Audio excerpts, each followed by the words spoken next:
Нократ татарлары кемнәр алар? Тарих, милли үзенчәлекләр һәм яшәү җирлекләренә нәрсәләр хас булган? Бүген шул хакта сөйләшербез. Без бүген дә гадәттәгечә онлайн режимда эшлибез, әңгәмәдәшләр Skype аша элемтәдә. Хәерле кич исәмсез, эфирда Таяну тапшыруы, студияда Алмаз Гафиятов. Хәерле кич, мөхтәрәм кунаклар. Иң элек Дамир әфәнде сездән сорап китәсе килә. Нократ татарлары кемнәр алар? Исемин дә аның Вятка белән бәйләнгән. Чөнки Вятканың татар исеме Нократ. Ләкин шунлыкта аларның бик зур авылларының исеме Нократ. Ул Киров өлкәсенә керә торган авыл. Үз заманында да 5000 халык яшәгән. Менә шуннан киткән исемнәре һәрбер халыкны исәпкә алу вакытында аларны гел бераз аерымрак итеп күрсәтеп килделәр. Һәм аның сәбәпләре бар. Ләкин менә Нократларның тарихы турында сөйләшкән вакытта безгә шуны искәртергә кирәк. Соңгы вакытта күп кенә сөйләшүләр башланды. Казан татарларының эчендә элек татар булмаган икән, алар ниндер Чуаштан азганнар икән дигән шундый сүзләр киттеләр. Аны Болгар белән бәйләп карыйлар инде улай бердә. Әмма менә без күрсәтергә уйлыйбыз. Безнең Казан татарлары эчендә чын борынгы заманнан калган татарлар барлыгы. Нократ татарлары бу яктан бик кызыклы төркем. Әфәнде әле аларны Карели татарлары дип тә йөртәләр. Бу дөресме? Әйе, чөнки Нократ авылының икенче исеме Карино. Ул ансы удмурт сүзе булырга тиеш дип уйлыйм мин. Менә аларның саннары 20-нче елларда 15000 шамасы гына булган. Ләкин ул вакытта инде аларның практик гына өлеше көнчыгышка, Әгерҗе якларына күчеп киткән булганнар күптән, алар шул якта яшәп яталар бүгендә. Менә нәселләре бу тақымның төрле урыннарда бар. Бу исәптән безнең Казан якларында да нәселләре әле һаманда бар. Аның теге борынгы тарихына килгән вакытта безнең танылган археограф Гали Рахим 20-нче елларда Оршиянда экспедиция йөргәндә Мәмсә волостында язып ала шундый бер легенда, анда булай диелгән. Бу татарларның бабалары Болгардан чыгып Ура авылына нигез салганнар бусы Балтач ягында. Аннан соң иң кызыгы Касимга һәм өченчесе Нократка киткәннәр икән дигән. Һәм менә шундап та әгәр тел ягыннан карасаң, Нократ татарларының телләрендә Касим татарлары белән охшашлыклар бар. Кырым белән Кырым татарларының телләре белән охшашлык бар. Аннан соң билгеле мишәрләр белән бәйлелекләр бар. Менә ул борынгы тарих белән бәйле. Нократ татарларының тарихы тулысынча өйрәнелгән микән? Руслан, ничек уйлыйсың? Аларны өйрәнү һәм энциклопедияларда, мәсәлән, мәгълүматлар халыкка тиешле дәрәҗәдә җиткерелгәнме? Юк, гомумән әйткәндә безнең татар тарихы төптән өйрәнелмәгән, чөнки безнең шунлы тарихыбыз бай, күп кырлы, күп векторлы. Шуңа күрә күп кенә менә мондый төркемнәр, этник төркемнәр, территориаль төркемнәр әле төптән өйрәнелмәгән, кызганычка каршы. Хәтта мәсәлән шул Касим ханлыгын алсак, Нократ татарларын алсак, алы өйрәнмәгән. Кешебез дә җитми, кызганычка каршы, кешебез дә җитеп бетми. Моңа күп акча кирәк, кишле. Руслан белән бик килешмим. Нократ татарлары буенча хезмәтләр бар, менә күрсәтәм. Менә мондый хезмәт бар. Аннан соң тагы бер хезмәт күптән түгел чыкты. Дөрестә әйткәндә, Нократ татарларын өйрәнү буенча эшләр күптән бара. Һәм беренче китап, ялгышмасам, Арча князьләре турында иде. Безнең Рәис әфәнде дә бар, менә үзегезнең тарихыгыз турында да сөйләп китсәгез иде. Минем бабайның әтисе 18 ғасырда Күшәр авылдан Петропавл аша Акмолага күчте. Анда ул гаилә белән күчте, 2 кыз бала булды. Шул Акмолада минем бабаем 1887 елда туды. 50 елдан соңрак минем әтием туды. Акмола якларда анда минем бабаем Орыс сәүдәгәрдә Кубрин, Семенов бик зур сәүдәгәрләр булдылар. Ул аларда сатучы булып минем бабаем, бабайның абысы Тимергали бабай, минем бабай Ахмедгали бабай. Алар эшләделәр. Инде революциядан улар булар, урысча мин әйткәндә образованный кеше. Эшләделәр, абысы эшләде 1-2 ел судья булып, Хөкүмәткә, менің бабайым ол разные, сказать, государственные учреждения эшләде. Шундан соң Сталин вакытта бик авыр хәлдә минем бабай төрмәгә чуть эләкмәде. Шулай ул эшләде рентгенолог белән. Ну, брак шул елларда минем бабай әйтмәде минем әтигә тарихны безнең гаиләнең. Ул бабай 1951 елда шул bir 10 ел, 20 ел соңрак оттепель вакытында безнең гаиләдә шул безнең тарих янадан башланды. Димәк, төрле чорлар кичерергә туры килгәндер. Дамир әфәнде, әгәр дә без менә Нократ татарларының төп тарихи вакыйгаларын искә алсак, нәрсәләрне билгеләп үтәр идегез? Монда Рәис әфәндене нәрсәгә чыгардык без монда? Ул Яушевлар нәселеннән. Тарихи чанаклар дигезендә исбатланды. Аларның шәҗәрәләре басылган. Булар атаклы Башман Солтан Шаклар нәселеннән. Шәҗәрәләре 13-нче гасырга барып таша. Һәм алар соңыннан килгәннәр Токтамыш хан белән Мангышлактан чыгып килгәннәр Алтын Урда эшенә.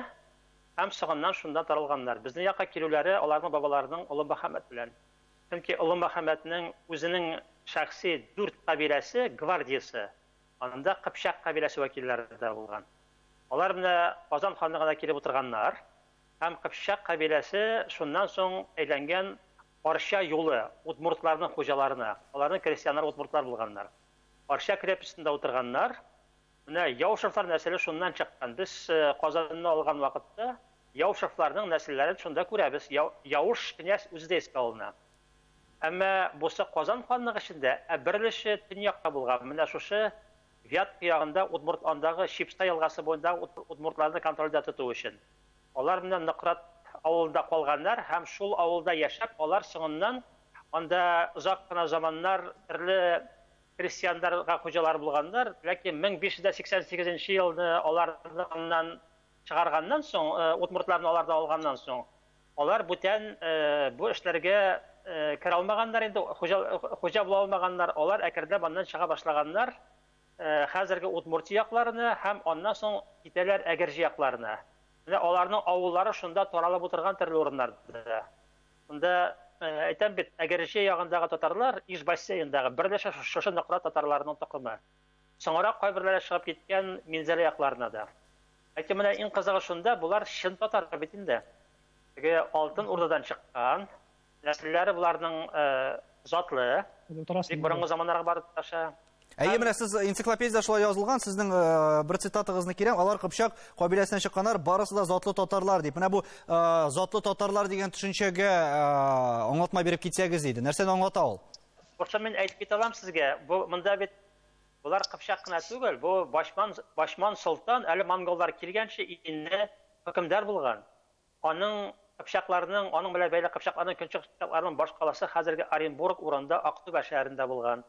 Менә шуңа күрә булар инде монголлар килгәнче үк шунда яшәгәннәр, һәм иң кызыгы бу элитар төркем барысы да борынгы татарлар эченнән чыккан, Кимака ханнан чыккан кешеләр булганнар. Әйе, безгә менә хәзер әле Равил әфәнде дә килеп кушылды. Равил әфәнде, сез ниндирәк хатирәләр белән уртаклашырсыз икән? Монда чөнки тарихи яктан бик кызыклы гына мәгълүмат җиткерә башлаганнар иде. Ишетәсезме безне? Минем бабай Шаһингәрәй.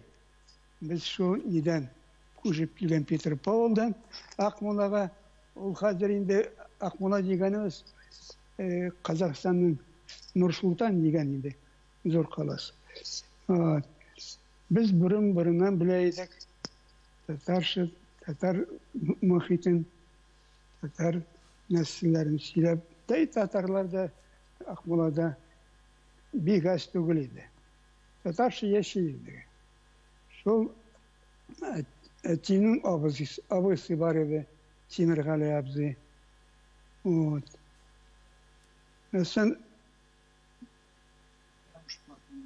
Менә ул чырлар турында сөйләсәгез иде, катлаулы булган ул вакытлар, тарихи яктан ниндирәк кыенлыклар кичергәннәрме алар? Нәрсәләрне менә сезгә сөйләделәр? Кыенлыклар инде булганы инде Сталин заманына барып ете инде төшә. Бит революция булганнан соң бөтен ниләрне байларны без беләсез НКВД ләптереп ханлыксын ишкарып. Шул инде. Әгәр дә Равил әфәнде, әгәр дә без инде тарихка әйләнеп кайтсак өр-яңадан, Руслан, ничек уйлыйсың, Нократ татарлары менә бу этник төркемнәр арасында нинди урын алып торган? Ну, бик мөһим урын алып торган, чөнки менә Дамир абый әйтеп китте, ул бик элитар төркемнәр булган, алар Туктамыш хан белән килгәннәр, князьләр булган, бөтенсе диярлек. Һәм инде аларның кул астында күп кенә крестьяннар, андагы җирле халык, угырлар булганнар. Димәк, аларга хан тарафыннан зур бәя бирелгән, чөнки ул төньяк җирләрне контрольдә тоту өчен алар шунда җирләнгән, шунда киткәннәр бу тукымнар. Һәм инде менә Дамир абый әйтеп китте, Явыз Иван Казанны алган мәлдә Яушлар нәселе, князь Яуш, алар Казанны саклауда зур роль уйнаганнар, чөнки моңарча Шах Али заманында 1551 елда Шах Али шактый гына элитанан да үтергән булган, күп кенә пушкаларны юк иткән булган, шуңа күрә кеше күп калмаган, шулар арасында менә яушыклар булган, алар куркып калмадылар, Казанның эчендә калганнар булганнар. Шуңа күрә ул кешеләр каһарманнар, чөнки Казан 1552 елда инде дөресен әйткәндә бик авыр хәлдә иде, күп кенә кеше Казаннан китә торган булган. Күбесен мин әйтеп киткәнчә инде Шах Али кискән, күбесен акчага сатып алган. Яушыклар менә үзләренең ханнарына, дәүләтләренә тугры калганнар. Һәм бүген дә нинди торышта алар торалар, моның хакында инде без рекламадан соң сөйләшербез.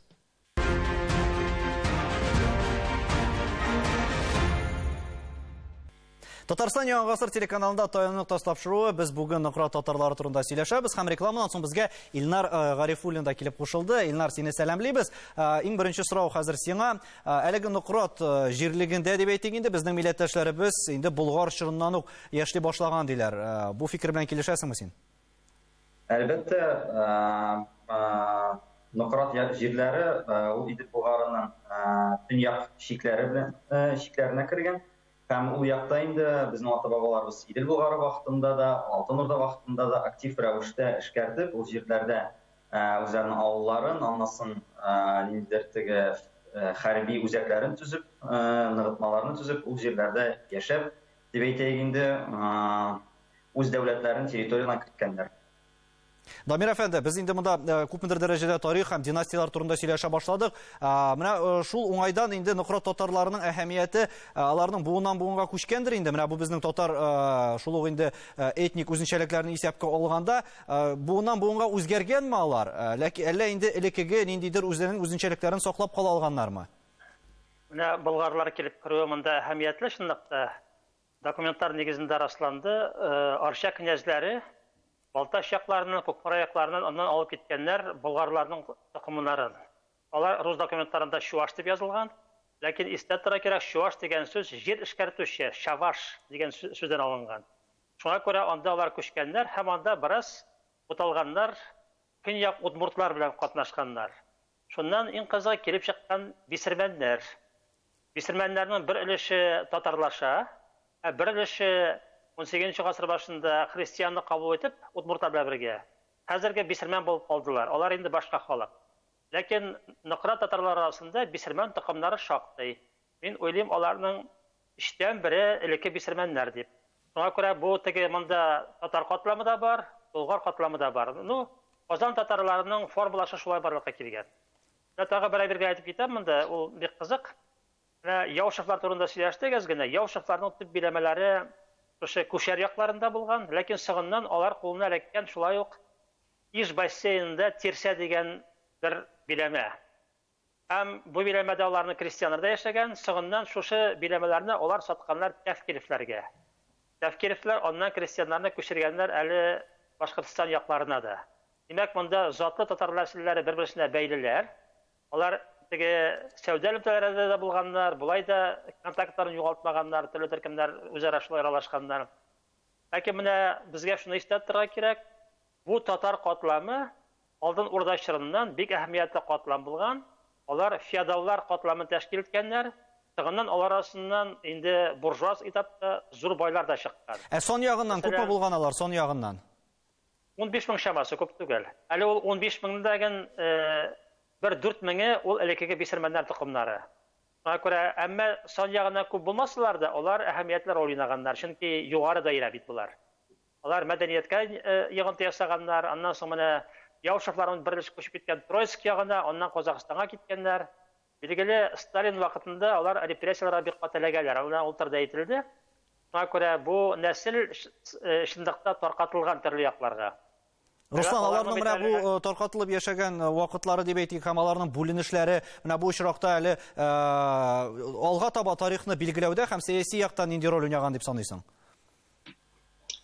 Ну, алар татарның элитасы булган, шуңа күрә алар үзләренең туган җирләреннән киткәч тә үзенең татар икәнлеген истә тотканнар. Хәтта менә Казакъстан җирлегенә китсәләр дә, анда алар үз урынын таба барыбер. Алар андагы элита составына керә, техник элита составына, гуманитар элита составына, мәсәлән, фәнни хезмәткәрләр, менә Рәис Яушев әйтеп китте, бер бабасының хөкемдар, ягъни судья булып эшләде.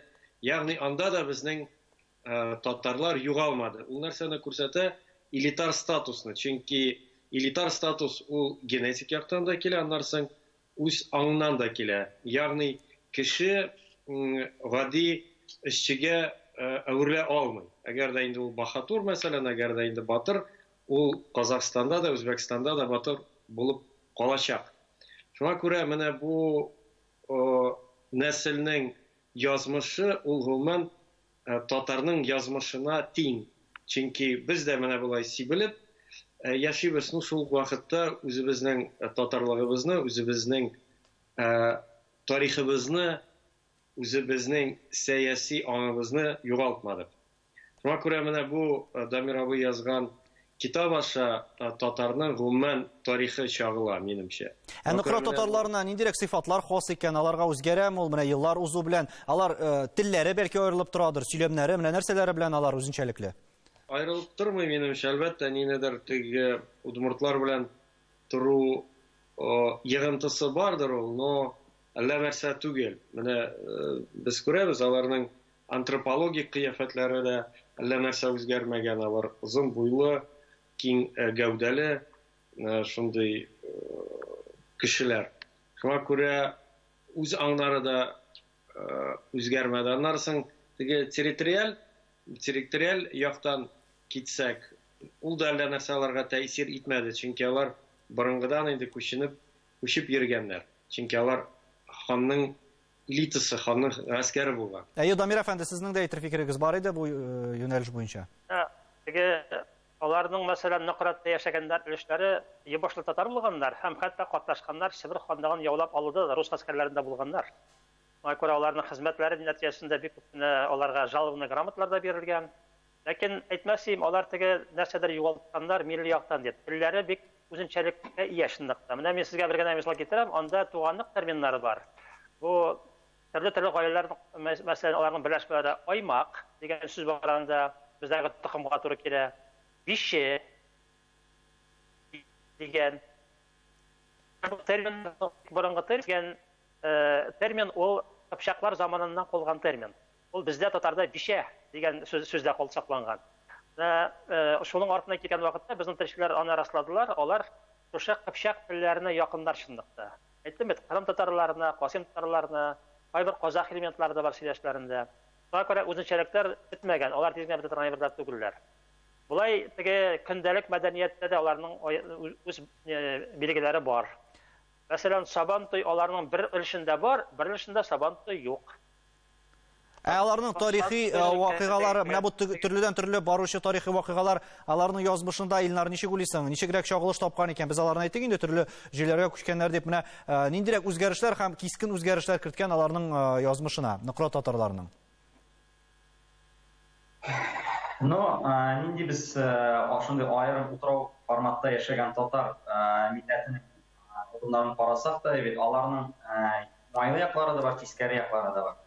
Уңайлы яклары инде ул тарихчыларга, филологларга кызык урыннары күп, чөнки менә шу утрау күбек яшәгән, бүтән татарлар белән элемтәгә кермәгән территориаль группалар татарларның, аларның борынгы телдәге калдыклары бик күп. То есть аларның туган телләрен без өйрәнсәк, без үзебезнең татар теленең борынгы форматларын, вариантларын дип әйтәйек, диалектларын күз алдыбызга китерергә җиңелрәк. Тискәре яклары инде олай утрау яшәрдә инде бар, ул вакытта аларның инде группалары кече, шуңа күрә алар еш кына бүтән яшәгән халыклар белән кушма никахларга керергә тәшкил булганнар. Чөнки үз араларында гына никах усталар, аларның якын туганлыклары бит инде арта. Бу уже сәламәтлеккә буыннарның, яшь буыннарның сәламәтлегенә начар китерергә мөмкин. Шуңа күрә дә инде менә бу ныкрат татарларына менә бу момент шулай ук турыдан туры кагыла. Менә хәзерге көндә дә алай утрау яшәү форматының тагын өченче зыянлы моменты бар инде, аларның ассимиляциягә бирелү мөмкинчелекләре күп. Менә 26 елның җан исәбендә Дамиров әйтеп китте, ул елын әйтмәде, мин конкрет елын әйтәм. 26 елның җан исәбе вакытында ныкрат татарлары 15 мең чамасы кеше булган, хәзерге көндә алар 7 меңнән дә артыграк түгел. То есть 100 ел арасында татар милләтенең бүтән әзрәк саны артты, алар күбрәк булырга тиеш, ләкин менә ныкрат татарлар алар 2 тапкырга кәмеделәр. Шул ассимиляцион проблемалар аркасында барлыкка килде. То есть менә монда инде ныкрат татарларының тарихларына карасак, аларның яшәү рәвешләренә карасак, без күрәбез, менә шулай аерым татарның сибелүе, компакт яшәмәүе нинди зыянлы проблемалар китерергә мөмкин. Аннары тагын 4нче үземә инде мин нинди нәтиҗә ясадым. Менә шул ныкрат татарларның аларның элитасы Казан ханлыгы вакытында үзенең теләге булмаса да урыс дәүләте эченә керергә мәҗбүр булган. Аннары урыс дәүләтенең армиясында хезмәт иткәннәр, ләкин аларның кирәклеге булмаганнан соң инде 16нчы гасырда менә бу Арча князьләрен җирләрен Мәскәү дәүләте тартып ала, аларны крестьяннарсыз калдыра, кешеләрсез калдыра. То есть без нәрсәне күрәбез, бу инде безнең бүтән алдагы булган буыннарыбызга инде шундый үрнәк. Без үзебезнең милли интересларыбызны якламасак, үзебезнең халкыбыз турында уйламасак, ниндидер кемнеңдер хезмәтчесе дип кенә үзебезне тәшкил итсәк, biz инде әлбәттә менә шундый кызганыч язмыш дип әйтәйек безне көтә. Димәк, хисап әйтсәк, Дамир әфәнде, ничек уйлыйсыз, ныкрат татарлар тарихын өйрәнүдә таяну ноктасы нәрсә булырга тиеш? Бу безнең татар тарихының умыртка сөяген шуның аркылы чамаларга була. Чөнки татар дигән катлам булган, бик борынгыдан, пычаклар заманында да булган, һәм Алтын Орда чорында да. Менә шуның аркылы без шушы төркем аркылы үзебезнең чын тарихка чыга алабыз. Безне белән элемтәдә булганыгыз өчен барыгызга да рәхмәт, уңышлар теләп калабыз, сау булыгыз. Ныкрат татарлары үзләренең тарихи һәм гореф-гадәтләре белән аерым урын алып тора, шул тарих турында онытмасак дигән теләктә сау булашабыз. Исәнлектә күрешергә язсын.